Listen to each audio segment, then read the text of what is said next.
like, in general, the K-pop world is really weird to me coming in to this fandom and to, like, K-pop as a whole. As someone who was previously involved in fandoms that were mostly related to things like TV shows or books or movies, because that's all fictional. And in terms of, like, kind of what you hear about real people shipping in those fandoms, it's very looked down upon. Um, no one encourages it. It's very much like widely discouraged, and it's kind of like almost because everybody calls it RPS, real people shipping. Like it's very like you just don't do it, you know. And if you do, it's kind of like a dirty word. And if you do ship real people, you're kind of like a bad person in some ways. I would say that like that's kind of how people look at you. It's almost like there's something morally wrong with you, which is really interesting and kind of odd to me in some ways, because regardless of what you ship, whether or not it's a fictional ship or it's a real person ship, there are so many stories within like fan fiction or fandom as a whole, and so much content in general. It's not even just limited to fan fiction, but there's so much content in general in which there's arguably really weird and problematic themes, or themes that someone would deem problematic. I mean, I've seen fan fictions tagged with things like pedophilia and rape and incest, but those people aren't necessarily considered to be like bad people because they write those fics. They're just considered to be expressing themselves and expressing their art in some way. And it's kind of the same thing with like quote unquote problematic ships, like quote like ships that include a character who's underage and one who's overage. I mean, hello, Call Me by Your Name. How big was Call Me by Your Name? And it has a huge fandom and a huge following to it, and no one really looks at the age gap in the characters there, all like with, you know, that discriminatory of a lens. So for me to come into like the K-pop fandom and see that like real people shipping is totally normal, it's completely acceptable, everybody, you know, does it. It's like literally I don't think I've found a person who listens to BTS, because, you know, I shouldn't say I'm like a K-pop fan, because I'm not. I'm a BTS fan, but like I have not found a BTS fan who does not ship something. So to like go from my old fandoms where everything was fictional and real pure person shipping was highly, highly looked down upon, to like come into this fandom, it was a really weird transition, because I was like, am I doing a bad thing? Like, is this okay that I'm, you know, shipping these people together? Is it okay that I'm reading fan fiction about them? And, you know, I found out, no, it's, you know, totally fine. It's really not a big deal, especially because it is so high. Like, for me, one of the biggest things that, like, kind of made me not so uncomfortable with it was the fact that, as we all know, shipping, I don't want to say like specifically shipping, but like shipping is sort of like, what's the word I'm looking for? It's like a byproduct of all of the other things that K-pop encourages just through the culture of the industry. Like fan service as a whole kind of leads into and encourages shipping inadvertently. So to kind of, you know, see that the industry was in some ways encouraging this behavior, and that at times even members of different idol groups were aware of shipping and were aware of what was going on, kind of made me feel less guilty, I guess, about the whole thing.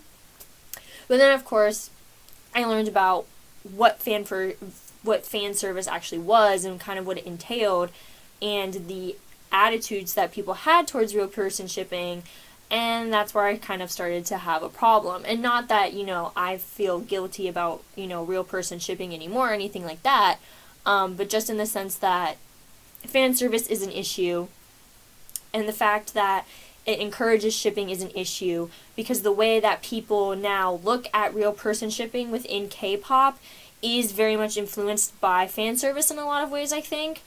And because of that, it's kind of created a culture where people are very comfortable with imagining, you know, their favorite same-sex idols in these relationships without actually feeling as though there's like any sort of basis to those relationships outside of the realm of the imaginary, if that makes sense.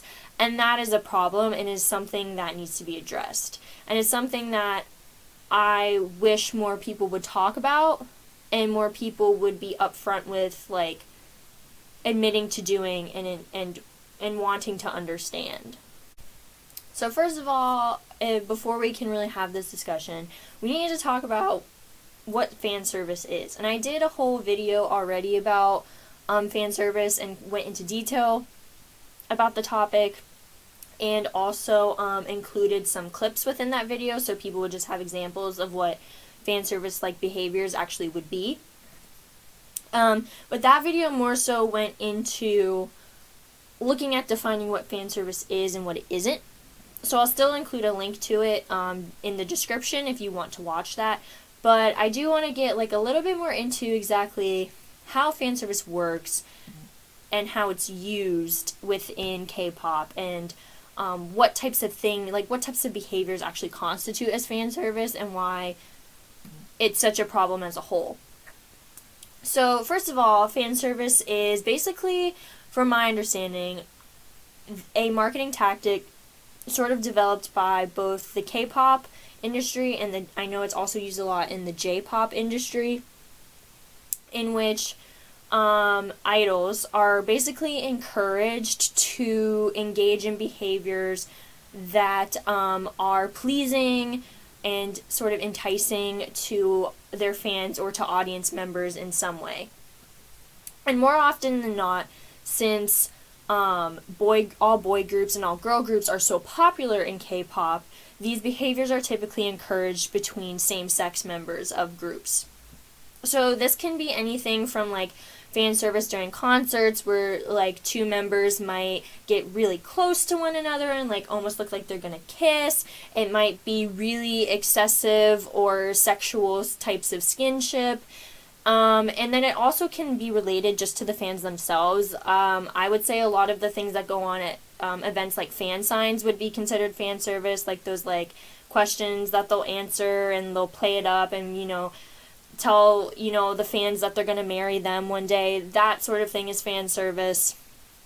And a lot of the times the variety shows that different idols go on engage into a lot of fan service. So like the Paper Pass game, the Papero game, if you've ever seen any of that, those things are very, very, very obviously fan service type activities for members to engage in order to please audiences.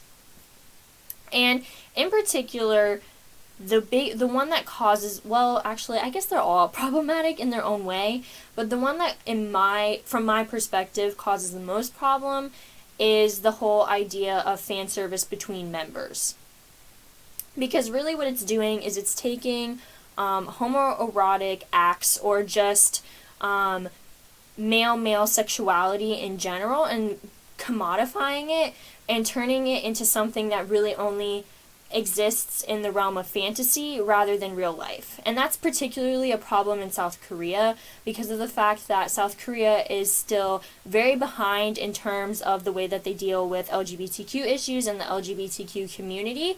As recently as 2017, for example, and I'll link this as well because it was an article I read on Amnesty International's website, and they deal with a lot of human rights violations. But as recently as 2017, so like, not even 3 years ago at this point, South Korea was actually accused of, essentially what happened was a video of two male service members from the South Korean military having sex was posted online, and after that, I believe, from what I remember, they were both sentenced to jail time. And then after that, like, a sort of witch hunt of sorts took place within the South Korean military, in which, like, basically service members were encouraged to tattle on each other and tell, like, higher-ups about other service members that they knew of that were gay or that were engaging in, like, same-sex acts or, you know, those sorts of things.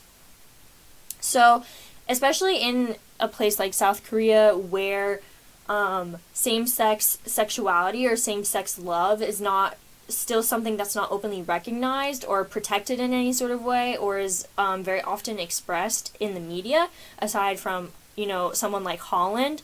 As I said before, a thing like fan service essentially just encourages fans to view same-sex sexuality and love and affection as a fantasy thing and not as a real-life thing.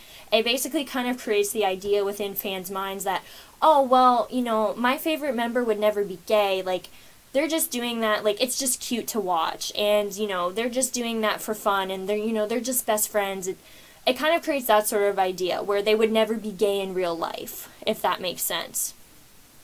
And in terms of how this affects things like shipping, and also just like the different members' sexuality, kind of what it's done, especially with shipping, and it kind of is the same thing as with the member sexuality, like, again, it's made it so that same-sex relationships as a whole are viewed more so as a fantasy thing than as something that could actually occur in real life.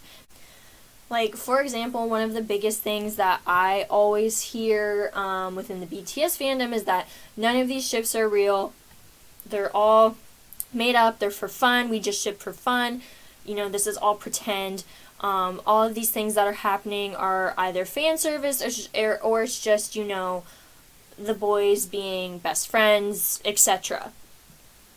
And for me, it's a little off-putting because, first of all, if you're shipping something just for fun, air quotes, if you're shipping something just for fun, automatically I feel like that adds a layer of fetishization to it, because essentially what you're saying is that you're okay with taking these two very real human beings, these very real people who have feelings and emotions and thoughts and, desires.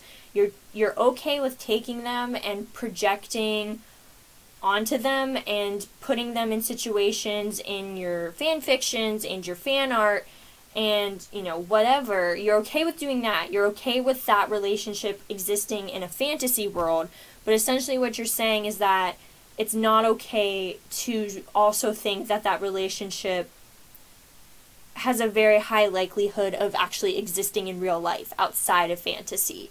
And and unfortunately, the former is the mindset that a lot of people have with shipping, and I think a big reason for that is partially because of the fantasy world that fan service has created within the minds of fans.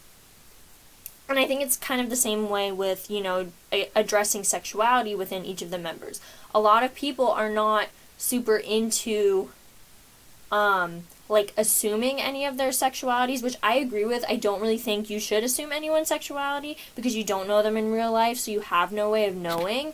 But at the same time, there are people who will ship these boys together. They will ship two men together, read fan fiction about them, look at fan art about them, engage in discussions about them being together and being in a romantic relationship, but then we'll turn around and say, oh, well, they're not gay in real life, so it's okay. How does that make any sort of sense in anyone's mind? Like, I don't know how you as a human being would be comfortable with taking two people, shipping them, and reading content and consuming content in which they are in a romantic or sexual relationship with one another and are two men, but then also you can't acknowledge that there's the possibility that one or both of them could be gay or bisexual or pansexual or etc. How does that mindset even develop? And again, I think a huge part of it is the fan service culture. And that doesn't necessarily come from fan service itself, I don't think. In terms of fan service between the members, I think that partially comes from the the idol to fan service, if that makes sense, where, every single one of them, at some point within their careers have been asked, well, what's your ideal type? And every single time they talk about it, they describe a girl, because they're meant to be describing the fans. You're supposed to be able to project the whole point of asking them those questions about what their ideal types are is so that they make it as vague as possible so that the fan can project onto it and see themselves in that person who the idol wants to be with. Like, that's literally the whole point of it. That's why those sorts of things were developed and why those sorts of questions normally get asked of them. Like, even as recently as I think, I don't remember which army kit it was from. I don't know. It was like recent when I joined the fandom. And I joined the fandom in like July. So this had to have been like a recent army kit. But I don't know. It might not have been because sometimes it takes forever for those things to get translated. But it was an army kit that was translated like around the time that I came into the fandom in July 2018. Like, as recent as that, I think there was a question where they asked the members, would you be willing to date, I think, like a foreign girl, so just someone who wasn't Korean? And they all had to answer that. So it's like, even BTS still has to do, like, with as famous as they are, still has to do that kind of shit, you know? So, as we can see, like, fan service has a whole bunch of ramifications that I don't think people consider. And that's why I get so frustrated with it as a concept, and I just wish it would die. Because it would, I think, personally, I think it would make the situation in South Korea a lot better in terms of, like, I don't know, like, people understanding that LGBTQ people are, like, real and they are not, you know, just, like, unicorns that we all imagine in our heads.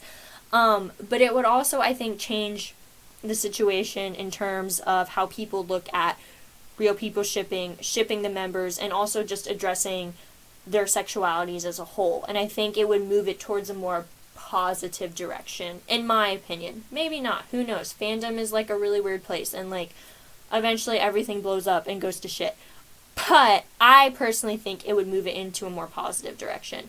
So I get frustrated when I see, like, BTS, because, again, they're really the only group I pay attention to, you know, go on stage and do things where they, like, are sticking their hands up each other's shirts and, like, almost kissing and, you know, doing things like that, because first of all, I don't think it's necessary. I don't think they need to do it at this point in their careers. But also because I'm like, you guys, you're, like, contributing to this cycle, and we want to break the cycle, and I know it's not their fault.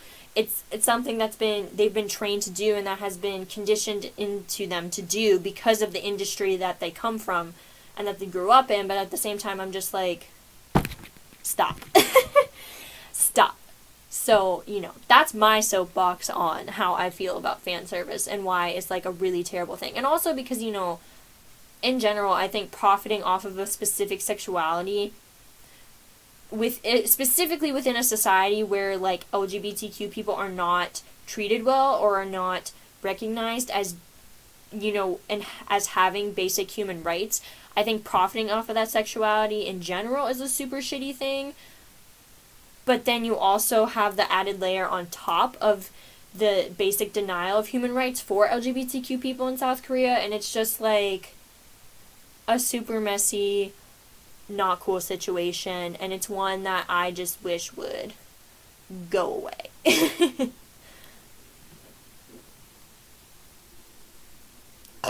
Excuse me.